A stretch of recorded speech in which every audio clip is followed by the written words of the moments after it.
I would work with computer science and IT at Copper Mountain College, which is in Joshua Tree, where we have the national park, and we have 300 rated climbs in the national park. So if you'd like to rock climb, come be part of our school. Commercial. So my name is Felix Marundo Donate. I'm professor of computer information systems and formerly math at College of the Desert.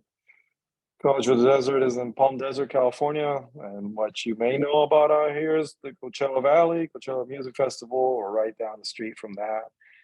I've been here 16 years already, and I built the cybersecurity program from the ground up. Next. All right. And my name is Roy Mason. I'm different than these two gentlemen who are here with us. I am actually a professor of biology and environmental science, but for tonight's discussion, I am also the chairman of our Geospatial Information Science program at Mount San Jacinto College. Mount San Jacinto has 3 campuses, one in San Jacinto, one in Menifee, and one in Temecula. Our GIS program is located on the San Jacinto campus. Awesome.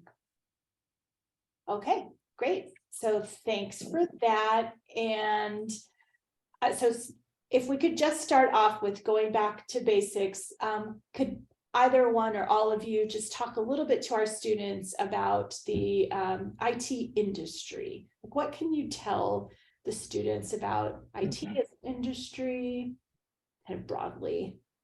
I'm gonna go first. I got a bail in a couple minutes, so I'm gonna walk you guys through this. But the IT industry has been around for a while, all right, and it got started under business, pretty much like computer science. It got started under math.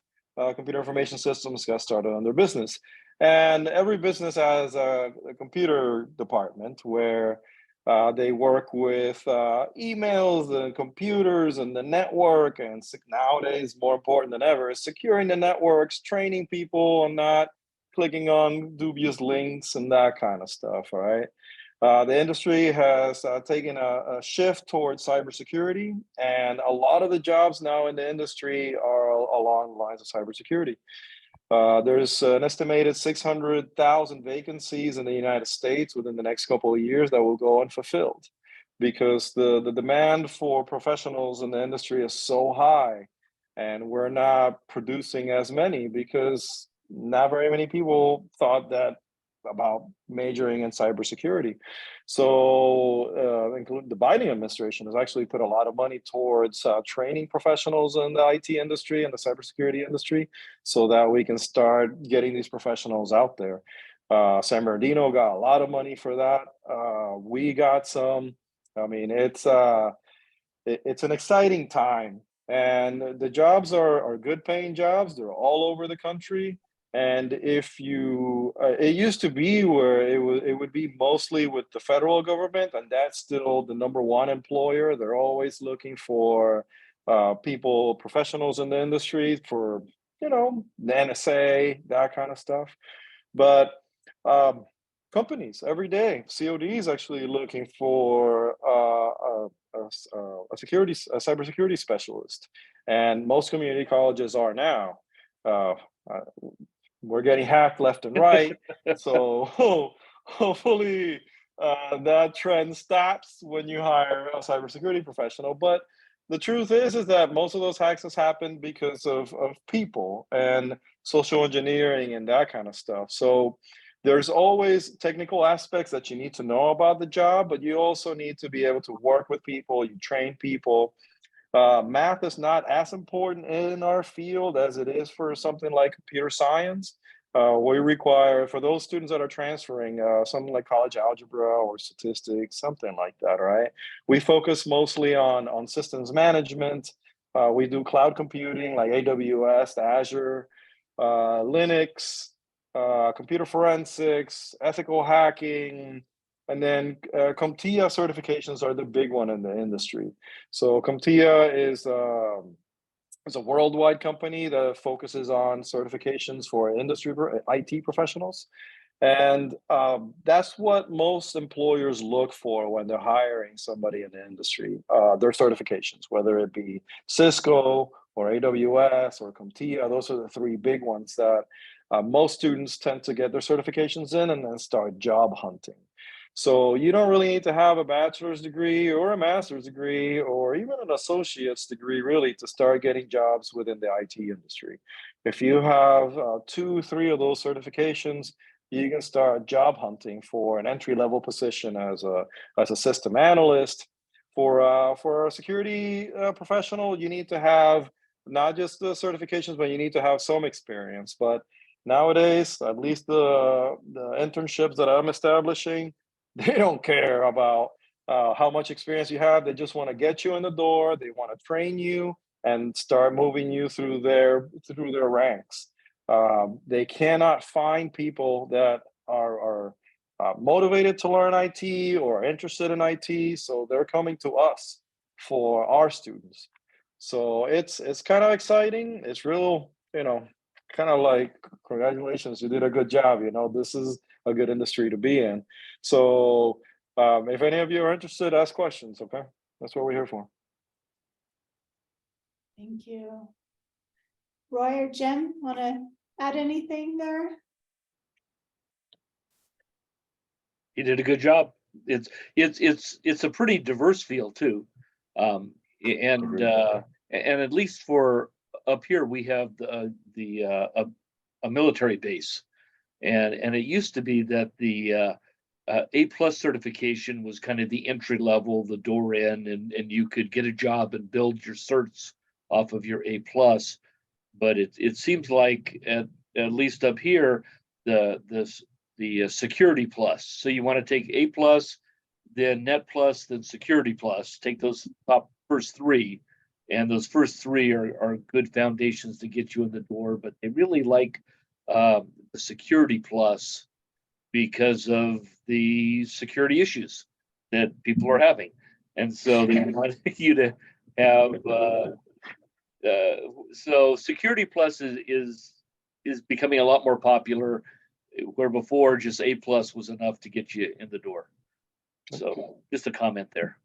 If you got your Security Plus certification, you're really a diamond out there, and you can start applying anywhere. And how long would a program in Security Plus, like what's the amount of time it would take any of our students on this? Our courses are 16 weeks, so that's a semester long. We were going to shorten it to 8 weeks, but we thought it was too much material to cram into such a short period of time. So we want to take our time to go and develop the pedagogy right and have students learn it right. But each course is aligned with an industry certification. So if you take our CIS 40, that's our A+. If you take our CIS 60, that's our Security Plus.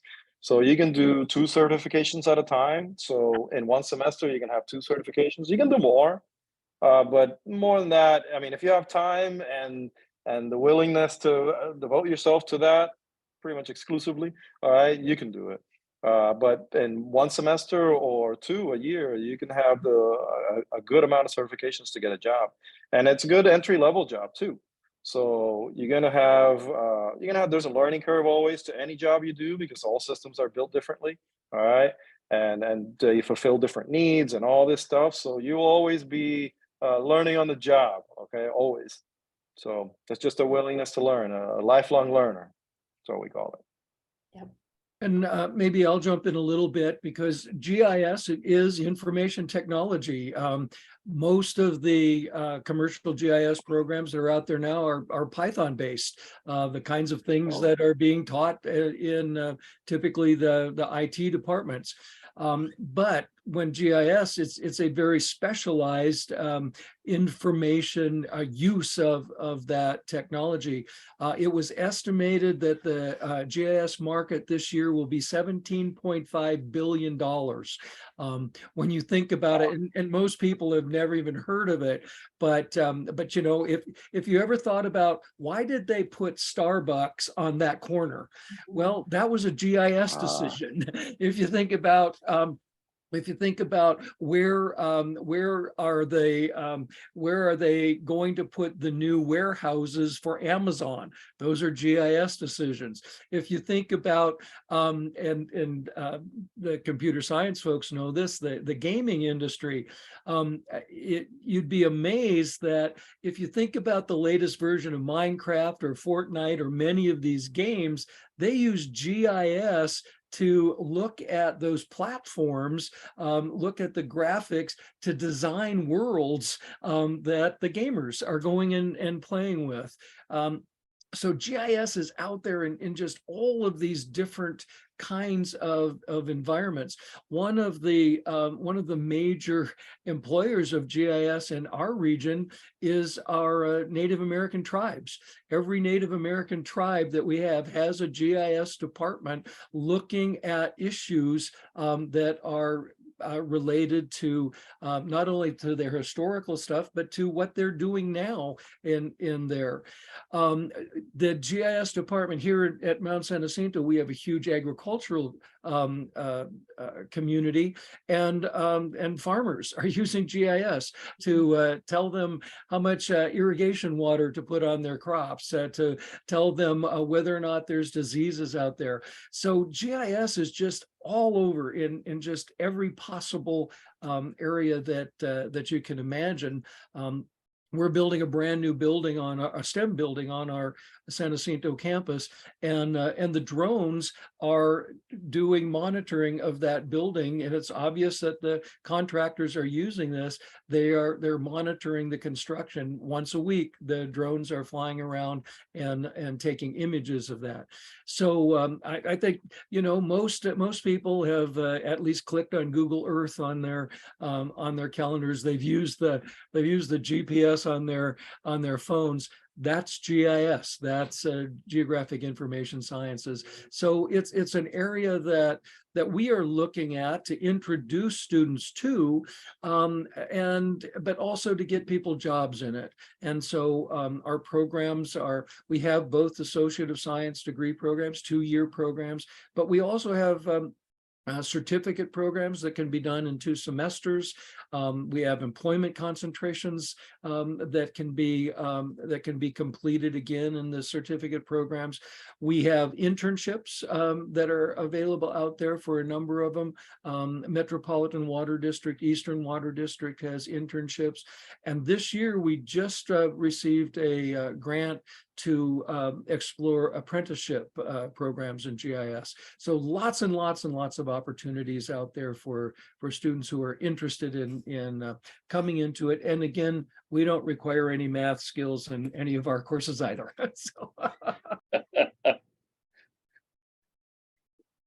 How Too about bad. Professor Powell? Yeah, how about you want to tell us about any of the programs offered at Copper Mountain, the length of time it would take someone to go through a program there? Well, we have our own certificates, which also prepare you to take the certification certificates. And so if you take 4 classes, one of those classes will help you get A+ certified. And then you take another class and you'd earn another certificate from us, but also allow you to be network certified. And then another class allows you to be Security Plus certified. And then another class would prepare you to be ethical hacking certified. And then you take another programming, you take a programming class or 2, and we have a certification for a network supervisor. And we met with some people in the industry, and they said, for somebody to be a network supervisor, what kind of classes would you like for them to have? What kind of certifications would you like for them to have? And they gave us direction. We have them take these 24 units, and they could write their own ticket in our industry. So we have a certificate for that as well. So if you come and spend 2 years here, you can get 5 certificates plus a programming certificate within that time, or spend 1 semester and be certified in any one of those areas. That's awesome. How about, I mean, we've talked a bit about the types of, these fields, and you've given an example of some of the way that translates into jobs. Are there any, anything you want to share about students that have gone through your programs in particular, and what that they've done after graduation? What kind of careers have they gone into, or what kind of salary can one expect to earn after going through a program at a community college? Or maybe I'll quickly take that one.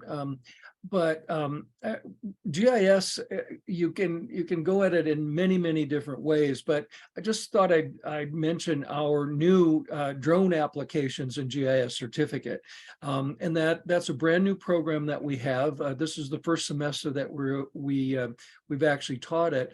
And in my first class in the drone applications course, that first class is getting students ready to take the Federal Aviation Administration's drone pilot license. To be a commercial drone pilot, you must be a pilot, just like a fixed wing pilot person would. You have to set for the examination. Of the first 16 students in that class, 13 of them completed their pilot's license and got their license within 8 weeks of taking the course. And just yesterday, 2 of my students came up and said they are now have now got positions with a company who is doing drone surveying. Again, these are students that just started the program. They're in my second class, which is the course that actually gets into the data applications and things. But so there is a need out there. Last year, the LA and Orange County Centers for Excellence, this is the labor market people, had 860 online job postings for commercial drone pilots alone. So there's a huge demand out there, like there is for the IT folks, but there's absolutely a huge demand out there for the GIS drone industry by itself. And again, that program is a 20 semester unit program. Students can basically finish that in 2 semesters. That's amazing. And I think, you were talking about CS or flight. You said something about that, right? Or aviation. I mean, sounds like drone is maybe a good combination of the two. Well, we see a lot of things on drones. We have a special class now that looks at the use of drones in criminal justice, and you can see on the news the news coverage of various kinds of criminal activities. And if you watch closely, there's a drone flying around there. There's a drone taking that footage that's there. The recent big fires that we had over here, Cal State, the fire departments used drones to go through where they couldn't send their firefighters. It was just too dangerous, and they couldn't get close enough for the helicopters, and yet they can use drones. Drones are just being used in so many different industries. One of them for the guys, the people out there in our desert communities. Years ago, I worked with programs for the technicians that were actually going up those big tall windmill towers, and again, very interesting, but that's hard on a body. Now they send drones up there to do some of the work that used to be people that were going up for. So it really is amazing. The national defense, I'm working, as I told the students before, I'm working with 2 junior ROTC programs at 2 of our high schools, both a Navy program and an Air Force program. And those programs actually have funds so that once their enrollees turn 16, they will actually pay for them to go and get their federal aviation drone pilot's license, because there's such a huge need in our armed forces for students coming in that have applications in drones. And of course, you know, we know those drones are very different from the kinds that we're flying here, but those are the basic stepping stones to careers in those military occupations as well. Yep.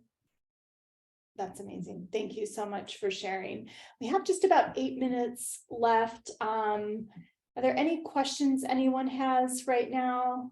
Stephen, Eno, our third student on the line. If you have any questions, feel free to unmute and ask, or just drop it in the chat. Make sure I want to give you enough time to, you know, if there's something we haven't talked about that you were hoping to learn, please let us know. I guess in the meantime, if we could just take maybe a couple minutes, I think the information that you all shared about the student life types of things, the club things that you've got going on, I think those are fun to share. So Jim, if you want to talk about your coding club, maybe. Sure. We have a coding club on campus where my students, computer science students, or really we have some art students involved too. They come in once a week. The elementary schools, we have 6 different schools that are not elementary, they're junior high and high school. And the K-12 buses them over to our college. And we run 5 different simultaneous classes that my students volunteer their time, and now they're getting paid, but they're not getting paid much. But they to teach these kids coding and computers. And we have one club, one class that's making robots. We have another class that's doing 2-dimensional art, and they draw art. You go into their room and they play music and they're doing art. And then they animate the art with the computer. So they're making little movies. And then we have another group that's designing their own video games. And they are making their own environment. And then we bring in virtual reality headsets, and they get to walk through the world that they created. So that's kind of cool. Then we have 3D drawing group that draws things in 3 dimensions, and then we print them out for them. So whatever they draw, we print, and they can make stuff in that group. And then we have an A+ class where they bring in computers and they fix them, they repair them, they upgrade them, they take them apart, and they do that. So each group, the main purpose is to have fun and to encourage them in STEM. And then they end up coming to our college, and then we have students. So it's we have about 49 students that come. I've got 12 mentors that teach the classes, and it's kind of a fun time during our week that we get to play with toys instead of have to be in school. I love the sound of that. Thanks for sharing. I do want to make sure we get to Eno's questions. We've got about 5 minutes left. I think this one's best for you, Professor Mason. Do you see? I saw that and I thought, yes, I want to answer that. Eno asked the question about the relationship between commercial drones in relationship to commercial aviation.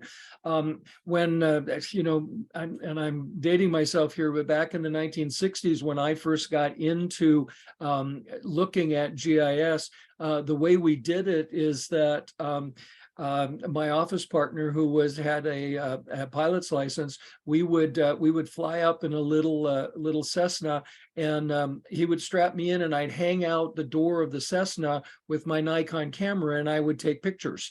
And that's the way it started back in those days, before computers, before what we know of as computers now. But and there's still a lot of commercial aviation going on out there. But a couple of things. One, commercial aviation can't get close to the ground. Drones get up close and personal. It's against the law to fly a drone over 400 feet, whereas most places, aircraft have to fly above 500 feet. So drones have totally changed photographic data, digital data collection from the old the commercial aviation era. And actually, we find a lot of companies that used to do it with fixed wing aircraft that are now doing it with drones. The drone sophistication has gotten to the point that the photography is much better. Like I say, it's it's up close and personal. So many of the old commercial aviation photography businesses are now basically using drones. They're a lot cheaper to use. They can go places that the airplanes just can't do. So that I hope that I hope that kind of helps with that. Yeah, if there's something a little more, if you're interested, it seems like you've got an interest in aviation, and hopefully that helps you understand if you can satisfy that interest in flying or in aviation, potentially with, maybe starting out with something in drones. But if there's anything else, that you'd like to know, please let us know. And here at MSJC, we also have a program in regular fixed wing aircraft aviation. Students can take courses. It's interesting because the pilot's licensure, many of the questions that are on the drone pilot's licensure are taken right off of the fixed wing aircraft licensure. So very, very similar kinds of information that's used there.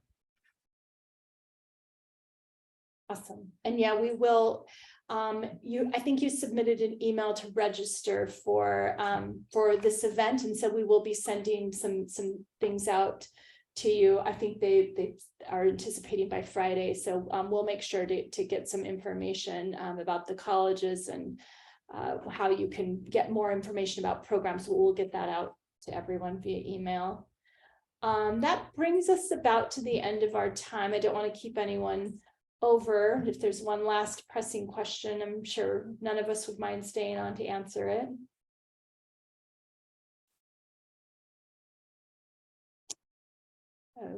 Okay. Well, students, thanks so much for being with us here tonight. We really, really do appreciate you taking the time to come and let us talk about our colleges. We hope to see you on one of our campuses soon. That kind of ends the formal bit of this night. So feel free to get on with dinner or homework or whatever's calling your name.